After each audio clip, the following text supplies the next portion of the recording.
presidente, bueno, esta reunión que mantuvo con Bolsonaro fue un viaje relámpago ahí, bueno, fue una reunión, un encuentro diplomático, como lo calificó el presidente, ahí en Brasilia, donde almorzaron. Y bueno, el presidente dijo que no estuvo sobre la mesa el tema sanitario, pero sí el Mercosur y la hidrovía, ¿no? Y él hablaba así. Vamos a ver si tenemos ahí, señor director, lo que decía el presidente sobre el Mercosur al arribo del aeropuerto de Carrasco.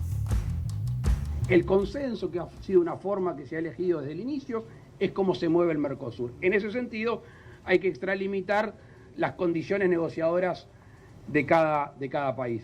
Ustedes saben que yo he estado reunido aquí en Uruguay con el presidente Fernández, hoy con Bolsonaro. En el día de ayer hablé con el presidente Audo de Paraguay, nos vamos a juntar, lo estoy invitando para que venga a nuestro país, o yo me trasladaré a Asunción para ir preparando estos 30 años. Que hay que ver lo bueno del Mercosur y hay que ver lo otro, y sobre todo cómo avanzamos.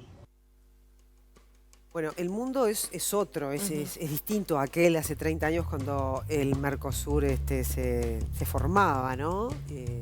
Con la presidencia del padre de Luis Lacalle Pou, se gestó con el doctor Luis Lacalle Herrera. Vamos a saludarlo al doctor Ignacio Bartesay, experto en relaciones internacionales, para ver cuál es tu mirada respecto a lo que en definitiva fue el resultado de esta reunión. Ignacio, ¿cómo te va? Buen día.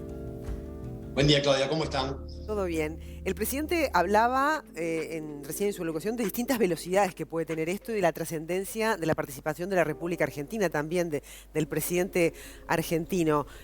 Para la flexibilización se vino muy contento, dijo que bueno, en sintonía con Bolsonaro para esta flexibilización, que lo que permitiría son acuerdos comerciales por fuera del bloque en forma bilateral, ¿no? Que es lo que de algún modo el Uruguay está reclamando desde hace un buen tiempo.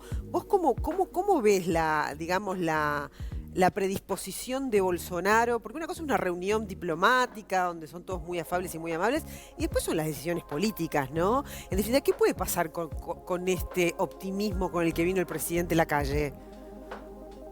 Bueno, yo diría que hay que entenderlo como un primer paso.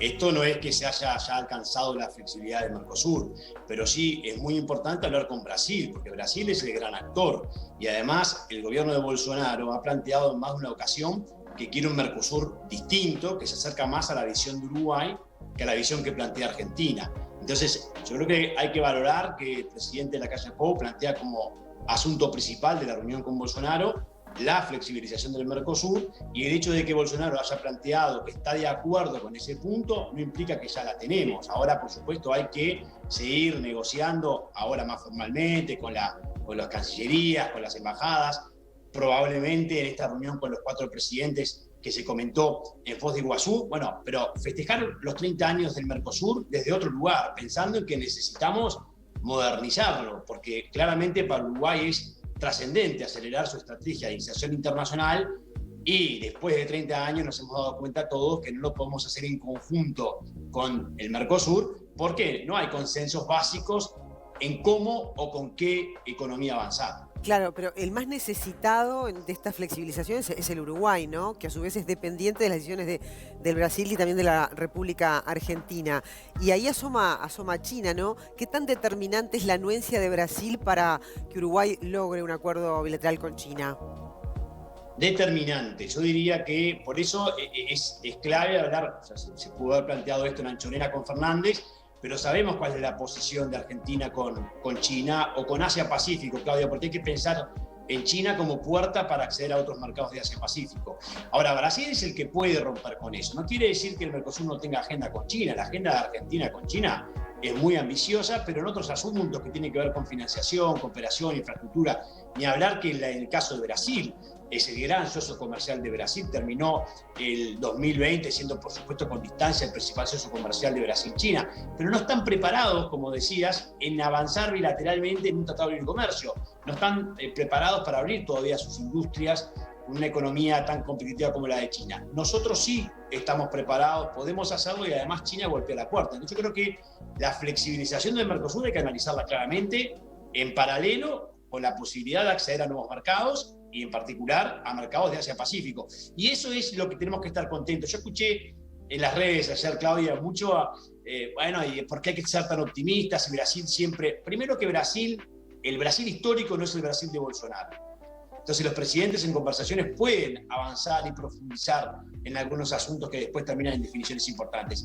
Y segundo, hay que ser optimistas, claro que hay que ser optimistas, porque lo que hace el presidente de la calle Pou, se toma un avión y por el día va a hablar de un tema trascendental para el desarrollo del país, con el que puede apoyarnos a luego dialogar con el resto de los miembros. Por eso yo creo que el optimismo es válido, no quiere decir que se haya alcanzado nada, pero es el principio de muchas cosas. ¿A vos te llamó la atención el gesto político de que su primer viaje al exterior sea hacia el Brasil? Es decir, o es algo evidente, o es algo que estaba más claro que el agua, el que el presidente pudiera cruzarse a Brasil en un viaje relámpago?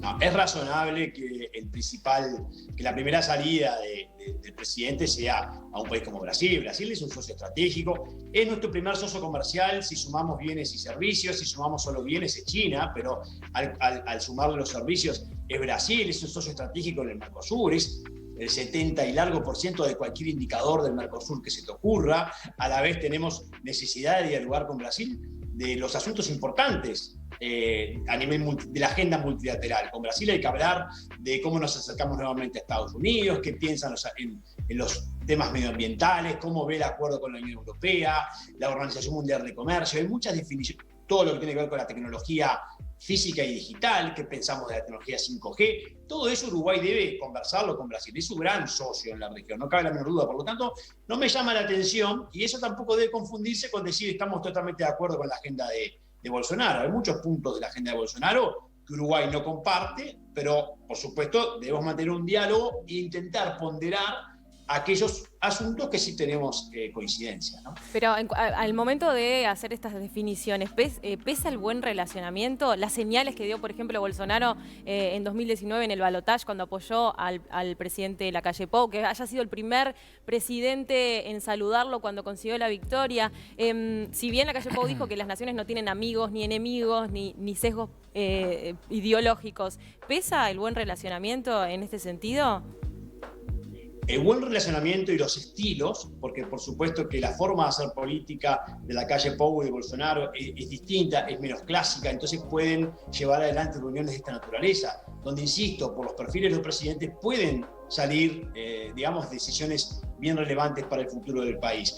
Y además hay que destacar que no ha sido muy fluida la relación entre Fernández y Bolsonaro, entonces allí la calle Pou juega un rol claro en cuanto a decir, bueno, no podemos mantenernos en statu quo, no podemos mantenernos quietos, tenemos que plantear asuntos, porque si esperamos a que Argentina realmente avance en su presidencia pro tempore en el Mercosur, o si pretendemos discutir una reforma del Mercosur a fondo cuando Argentina y Brasil no mantienen un buen diálogo más allá de la mejora en los últimos meses, que hay que reconocer que se están acercando por suerte, bueno, ahí claramente es el papel de la calle Pou de plantear, mira, a mí me interesan 3-4 cosas. Lo interesante, lo dejó muy claro el presidente, es que en esta reunión no se fue con una lista y con memorándums y con temas muy micro o muy específicos. Se fue a conocer lo que pensaba Brasil en 4 o 5 asuntos. Y si Brasil nos acompañaba en lo que a nosotros más nos importa, y claro que la flexibilización del Mercosur es algo que para Uruguay podría tener, bueno, impactos muy positivos. Y ojalá podamos seguir ahora trabajando lo que el presidente se trajo de Brasil, que es claramente la posibilidad abierta de discutir un tema que es clave para Uruguay. Ignacio, vuelvo con China. A los empresarios uruguayos les está preocupando una idea que por lo menos en San Pablo se habla mucho, de poder importar productos desde China a Brasil y que luego ingresen al Uruguay con arancel cero, ¿no? Como si fueran mercosurianos. Eso sería bastante complicado para aquellos que importan productos de Brasil, que compiten directamente con productos chinos y que la ventaja que están teniendo es que el arancel es cero. ¿Hay alguna idea o hay alguna movida nueva respecto a ello? Porque es interesante tomar las medidas antes, ¿no? Porque sería un cambio bastante dramático, por lo menos para aquellos que importan cosas de China, el poder importarlas desde Brasil y también gozar de la posibilidad de no pagar absolutamente nada, ¿no? En términos de recargos. ¿Hay algo de eso en camino o todavía sigue medio, no sé, viendo a ver qué pasa? No, todavía. El Mercosur hoy funciona claramente como una zona de libre comercio. Quiere decir que son 4 países que pueden importar productos del mundo pagando el arancel que está acordado con el bloque y que pueden importar productos sin pagar aranceles del resto de los miembros.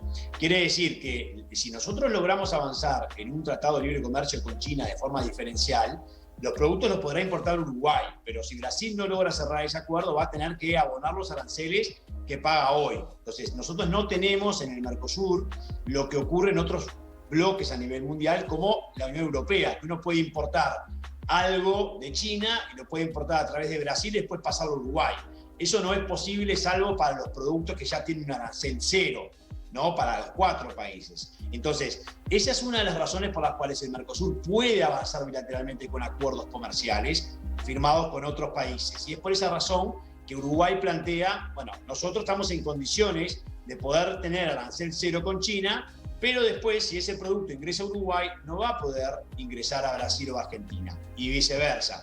Entonces, eso es una herramienta clásica de nuestro comercio regional que nos permitiría la posibilidad de lo que plantea el presidente de la Calle Pou, de decir, bueno, dado que no hay acuerdo en cómo nos vamos a manejar con China, dado que no hay acuerdo en cómo nos vamos a manejar con otros países del sudeste asiático o incluso con el propio Estados Unidos, podemos definir estar juntos. Ahí va. Ahora, el acuerdo Mercosur-Unión Europea, vos recién hablabas de la relación de Bolsonaro con los temas medioambientales, con los Estados Unidos. Bolsonaro es muy amigo de Trump, ya no sé cuál será la relación con Biden. Todo este contexto, ¿cómo puede resentir el acuerdo con la Unión Europea? A la Unión Europea le importan mucho los temas ambientales.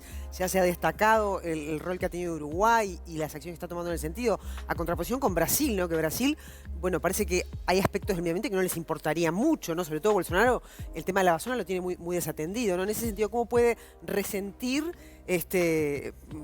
la prolongada espera por un acuerdo definitivo? Ya lo ha resentido, y si uno observa las declaraciones de Borrell desde la Unión Europea y el documento que se filtró de lo que está exigiendo Francia para que el Consejo Europeo apruebe el acuerdo, diría Claudia que estamos en un problema. Ya el acuerdo no se está revisando jurídicamente, esperando a ser traducido. El acuerdo se está prácticamente que en algunos de sus puntos, especialmente el asunto medioambiental, se está hasta renegociando. Europa está exigiendo, Francia en particular, pero hay otros países europeos también, que se agreguen nuevos componentes al acuerdo para ser aprobado. Y entonces esa es otra señal de preocupación para Uruguay. Ayer el presidente mencionaba eso de que no tenía muchas expectativas con el acuerdo de la Unión Europea, porque en realidad no depende de nosotros. Hay algunos movimientos que está intentando hacer Argentina en el marco de la presidencia pro tempore que tiene del Mercosur, pero bueno, todavía no han habido avances y es bastante difícil pensar que este acuerdo se va a firmar en el 2021. Entonces tiene que ser otra preocupación para el Mercosur y en particular para Uruguay, bueno, ver cómo hacemos, ¿no? Si seguimos esperando que ese acuerdo entre en vigencia, seguimos esperando que la agenda externa de Mercosur avance cuando no ha avanzado en el 2020, hablo de Corea del Sur, de Singapur, del Líbano y de Canadá, o insistimos en flexibilizar para tener una política comercial bilateral, no tener las diferencias que se mencionaban respecto a China, no tener... Siempre se cortan solos. Hay que reconocer algo. Brasil ya está tomando definiciones unilaterales en cuanto a su comercio exterior. Vale recordar lo que ha ocurrido con el trigo, por ejemplo. Está aumentando la cuota fuera de aranceles del Mercosur, está bajando aranceles en muchos otros productos, que lo hace legalmente porque lo hace camuflado a través de una política que tiene el Mercosur de falta de abastecimiento interno, pero eso que está haciendo Brasil, en definitiva, es una señal también de que Brasil quiere ir por lo bilateral y quiere reformar de hecho el Mercosur. Entonces, lo que plantea la Calle Pou es sincerarnos. Si no tenemos Unión Europea, no tenemos agenda externa con mucho éxito y además tenemos un Brasil y una Argentina que aplican políticas bilaterales, ¿por qué no flexibilizar en el caso de lo que plantea Uruguay? A ver, ¿qué quiso decir el presidente ayer cuando hablaba de una flexibilización con distintas velocidades de los países? ¿Qué se tiene que entender por eso? Hay dos formas de flexibilizar. Una es Uruguay, la que más me gustaría alcanzar. Uruguay cierra un TLC bilateral con China solo. O sea, coincidimos en que Argentina y Brasil no quieren cerrar un tratado de libre comercio.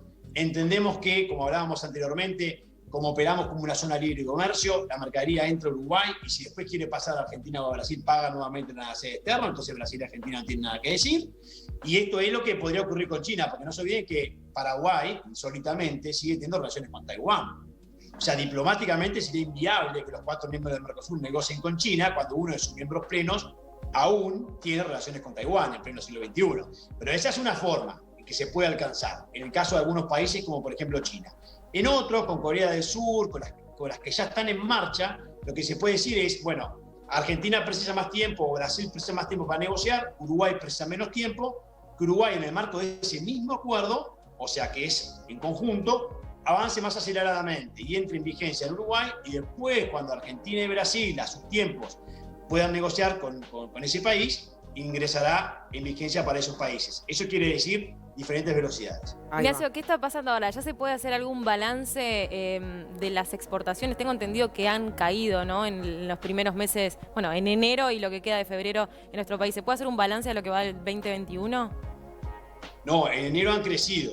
Terminamos el año muy mal, una caída de menos de 2 dígitos en el caso de las exportaciones sin zonas francas, casi el 12% con zonas francas, pero en lo que tiene que ver con enero hay muy buenas noticias. El comercio exterior de Uruguay, o sea, las exportaciones en particular, porque las importaciones disminuyeron y los tránsitos disminuyeron, pero las exportaciones aumentaron, 7 y algo % con zonas francas y bastante más sin zonas francas. Quiere decir que hay una recuperación, y lo interesante es que se recuperan varios productos, pero se recuperan varios mercados. 2 de ellos son claves para Uruguay.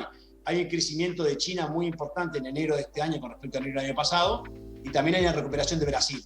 Esto no quiere decir nada porque el año es muy largo. Claro. Estamos todos esperando a ver qué ocurre con si se controla o no se controla finalmente la pandemia. Pero todo indica que este año China va a tener un crecimiento de su economía muy relevante, y eso nos puede empujar. Y con Brasil ya veníamos viendo una recuperación también de la economía. Entonces, claro que son buenas noticias, por lo menos en el inicio del año. Hay que ver si esto se confirma en los próximos meses. ¿Se ven números positivos para los países que ya comenzaron su inoculación? O sea, ¿da una buena señal en el plano internacional? Sí, claro, porque, bueno, especialmente si son las economías más afectadas. Uruguay no juega un rol en ese sentido, tiene otras implicancias empezar a vacunar o no para nosotros, pero las grandes economías, si funciona, por supuesto que eso ya tiene incidencia directa en las bolsas o en las expectativas económicas, claro. Y esto es lo que se está observando fundamentalmente en China. En Europa, bueno, por lo que está ocurriendo con las vacunas, que se están viendo dificultades y todavía los porcentajes de vacunación son muy bajos en algunos países. Bueno, pero ya lo que es el plan económico de Biden, ¿no?, el planteado, y lo que es también el plan de vacunación que tiene Estados Unidos Biden, sí que favorece las expectativas de mayor estabilidad en la economía internacional, no cabe duda. Muchas gracias, Ignacio, por habernos acompañado esta mañana, por habernos dado elementos para entender mejor cuál es la realidad del contexto internacional. Como siempre, muy gentil. Por favor, con todo gusto, un saludo.